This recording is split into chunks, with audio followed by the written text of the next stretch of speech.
ఓం నమస్తే. నేను doctor Venkata Chaganti, president, university of applied Vedic sciences. నేను గత 3 రోజులుగా ట్రంప్, మోడీ ఈ విషయంలో వేదం ఏం చెప్తోంది, మనధర్మశాస్త్రం ఏం చెప్తోంది అనే విషయాన్ని చర్చిస్తూ వచ్చాను. చాలామంది నేను మోడీకి ఆపోజిట్గా మాట్లాడుతున్నానని ఒక ప్రగాఢమైన ఫీలింగు. అది నేను మోడీకి ఆపోజిట్గా మాట్లాడటం కాదు, వేదానికి అపోజిట్గా చేస్తున్న వాళ్ళ సంగతి మాట్లాడుతున్నాను. మోడీ గారు వేదానికి వ్యతిరేకంగా చేస్తున్నారు పనులు, ఆయన సరిగ్గా చేస్తలేరు అని చెప్పాను నేను. సో దానికి మీకు బాధ కలిగి ఉండొచ్చు, తప్పే ఉంది. మీరు మోడీ అభిమానులు అయి ఉంటారు, బాధ కలిగి ఉంటుంది. మనకి మోడీ మీద అభిమానం కాదు, దేశం మీద అభిమానం ఉండాలి. ఇది మీరు గుర్తుపెట్టుకోవాలి. సో మోడీ చాలా మంచి పనులు చేశాడు, నంబర్ వన్, ఎస్. కానీ దేశానికి ఏం చేయాలో అవి చేయలేదు. అది విశేషం అన్నమాట. దేశ రక్షణ కోసం ఏం చేయాలో అది చేయలేదు. అది నేను 3 రోజుల నుంచి చెప్తున్నాను. ఈరోజు నిరూపించబడింది, స్పష్టంగా నిరూపించబడింది. అదేంటి? వెస్ట్ బెంగాల్లో చీఫ్ మినిస్టర్ మమతా బెనర్జీ చేసిన గోల. ఈడీ, ఎన్ఫోర్స్మెంట్ డైరెక్టరీ వాళ్ళు ఒక ఆఫీస్ని చెక్ చేయడానికి వచ్చారు.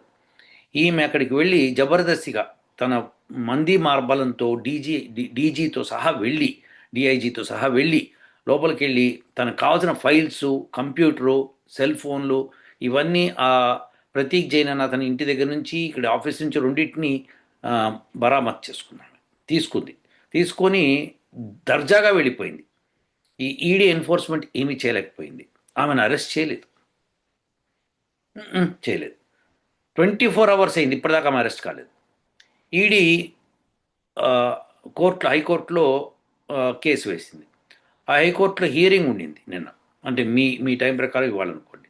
అయితే అది ఉన్నప్పుడు ఆ హియరింగ్కి గోలగా టీఎంసీ వాళ్ళందరూ లోపలికి వచ్చి గొడవ చేసేటప్పటికి దాన్ని పోస్ట్పోన్ చేశారు.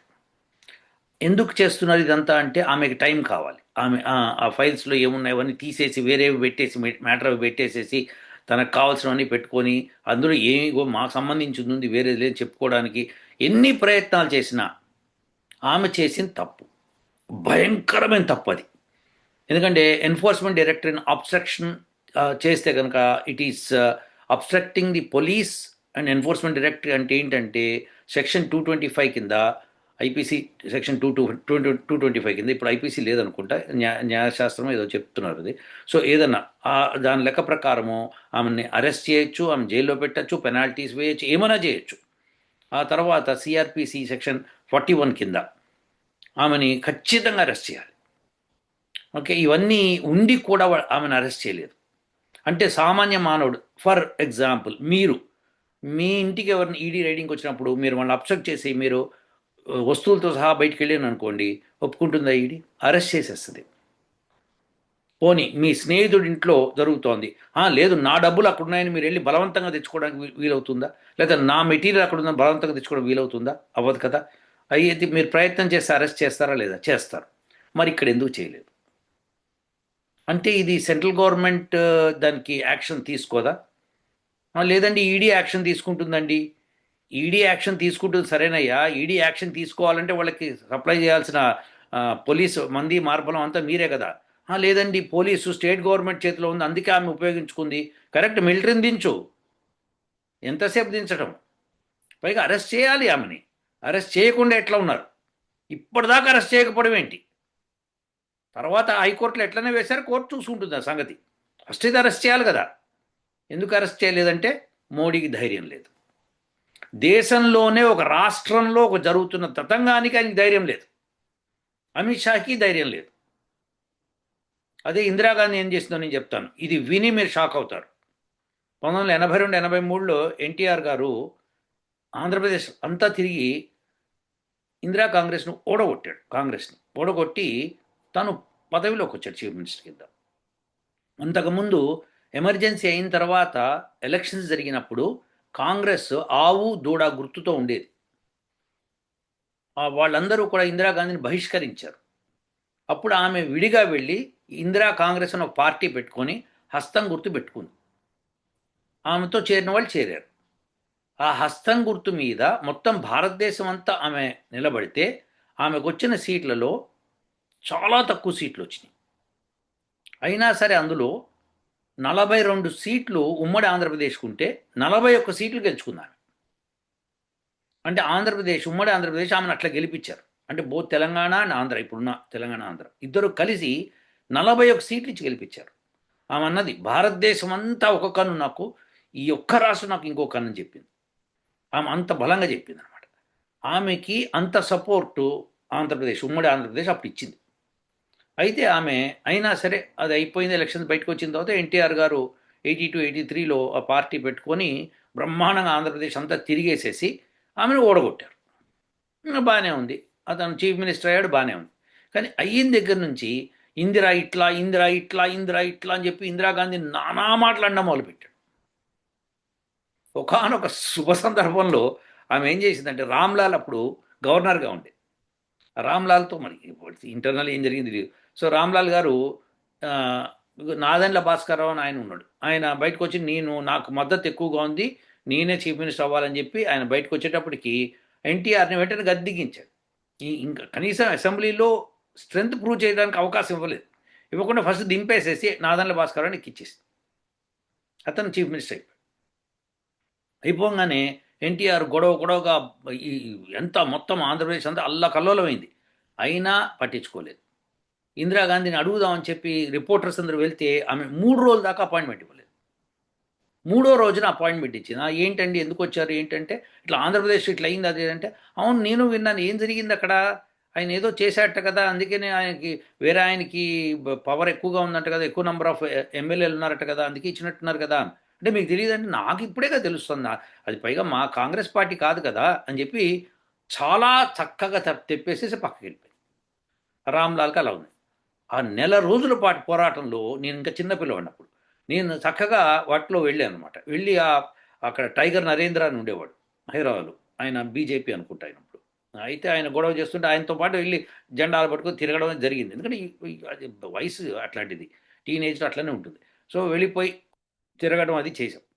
అయితే విశేషం ఏంటంటే, ఎన్టీఆర్ని సపోర్ట్ చేసాం, బాగుంది. ఇందిరాగాంధీని అపోజ్ చేసాం, హట్ టూట్ అన్నాము, అంతా బాగానే ఉంది. అయితే ఆయనకి నెల రోజుల తర్వాత అప్పుడు మన వినాయక చవితి వచ్చింది ఆ మధ్యలో. అప్పుడు వీళ్ళు ఏం చేశారంటే, ఎన్టీఆర్ పార్టీ వాళ్ళు వాళ్ళ ఎమ్మెల్యేలందరినీ తీసుకొని బెంగళూరు షిఫ్ట్ చేశారు, ఎవరైతే అసెంబ్లీలో ఓటేయాలో. ఎందుకంటే మళ్ళీ వాళ్ళు అమ్ముడు పోతారేమో అని పగ్గడబందిగా కాపలా కాసి అక్కడికి తీసుకెళ్ళారు. తీసుకెళ్ళి మళ్ళీ అటు బెంగళూరు నుంచి రావాలంటే చార్మినార్ నుంచి రావాలి, ఆ ఓల్డ్ ఏరియాలో ఓల్డ్ సిటీలో గొడవలు లేపారు. గొడవలు లేపేటప్పటికి అక్కడంతా కర్ఫ్యూ పెట్టారు, నానా భ్రంశం, నానా ఇది జరిగిపోయింది, పెంట జరిగిపోయింది. సో దాంతో ఏమైందంటే అది అప్పటికప్పుడు ప్రూవ్ కాలేకపోయింది. ఇక ఇట్లయితే కనుక ఇంకా మొత్తం గడవైపోతుందని ఎన్టీఆర్ గారు ఆవిడకి కాల్ చేశారు అని వినికిడి. అది ఎంతవరకు నిజమో తెలియదు, కానీ నిజమే అది. ఎందుకంటే మనకి ప్రత్యక్షంగా తెలుస్తాం. కాల్ చేస్తే ఆమె చెప్పింది, నువ్వు నన్ను అన్నావు, పార్టీ నన్నా పర్వాలేదు, ఎవరినన్నా పర్వాలేదు, నన్ను అనటం ఏంటి అనేటప్పటికీ లేదు ఇంకోసారి ఒప్పుకున్నట్టున్నాడు ఆయన. వెంటనే అది అసెంబ్లీలో మళ్ళీ అది జరగడం జరిగింది. ఎన్టీఆర్ గారు మళ్ళీ చీఫ్ మినిస్టర్ అయ్యారు. ఆయన అయిన నెల రోజులకే మళ్ళీ ఎలక్షన్స్ పెట్టేశాడు, అది విషయం వేరు. సో మొత్తానికైతే అది జరిగింది. సో ఇలా జరగడం మూలంగా ఏమైందంటే, మనకి తెలుస్తుంది ఏంటంటే ఆవిడ ఎంత స్ట్రాంగ్గా, చూడండి, దేశాధినేతగా ఉన్నప్పుడు ఆవిడంటే భయము, వణుకు, అది దేశాధినేతకు ఉండాల్సిన లక్షణం. భయ భయం ఎట్లా ఉండాలి, ఎట్లా కలగాలంటే భయము, మళ్ళీ ఈ ఎదవ పనులు చేయాలంటే కష్టం. మమతా బెనర్జీ ఎట్లా ఎగురుతోంది చూసారా, ఎల్కేజీ పిల్లలు నయమండి, అంత గొడవగా ఆమె ఎగురుతూ ఎగురుతూ గోల గోల చేస్తున్నా కానీ, అంతమంది హిందువులు చచ్చిపోతున్నా అక్కడ, ఆమె ముస్లిం ఎమ్మడేసుకొని తిరుగుతున్నా కానీ ఈ మోడీ గారు ఏం చేస్తలేరు.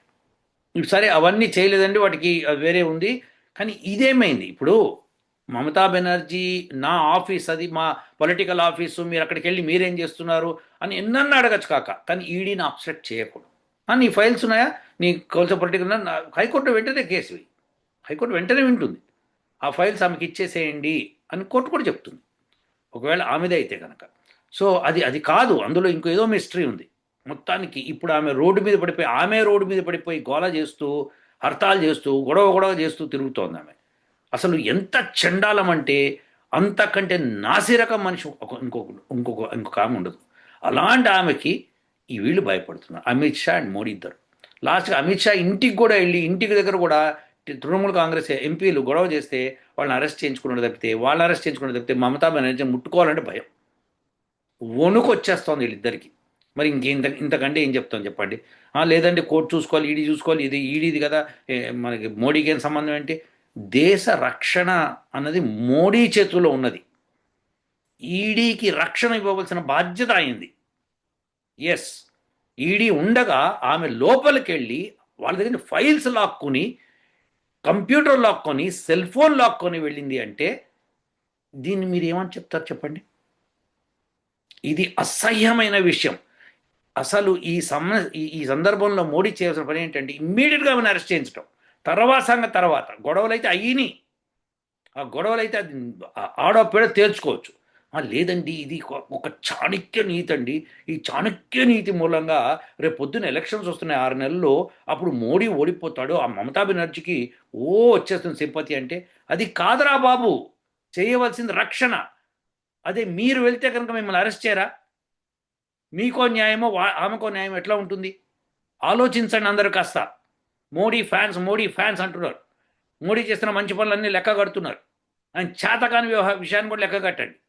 తెలుసుకోండి, ఎప్పటికీ హిందుస్థాన్ మారదు. అది హిందువులకి ఎప్పటికీ ప్రాముఖ్యం రాదు ఇలాంటి ఏదో చేస్తాన్ని చేస్తుంటే. ఆమె ఎట్లా రెచ్చిపోతోంది. ఇప్పుడు ఆమెను చూసి మిగతా వాళ్ళు ఎట్లా రెచ్చిపోతారు? మిగతా చీఫ్ మినిస్టర్ అట్లా రెచ్చిపోతే పరిస్థితి ఏంటో చెప్పండి ఒకసారి. సారీ, ఆవేశం. సో ఆమెనేం చేయలేకపోయినాం, మమ్మల్ని మా మీద ఎందుకు పడుతున్నాం అని మిగతా వాళ్ళు కూడా తిరగబడతారు గ్యారంటీగా. రేవంత్ రెడ్డి పిచ్చి పిచ్చి మాటలు మాట్లాడుతున్నాడు. ఫైన్, అతనేమి ఇట్లా అబ్స్ట్రక్షన్ ఆఫ్ జస్టిస్ చేయలేదు, పొలిటికల్గా మాట్లాడుతున్నాడు. ఆమె కూడా పొలిటికల్గా మాట్లాడింది, దట్స్ ఆల్ ఫైన్.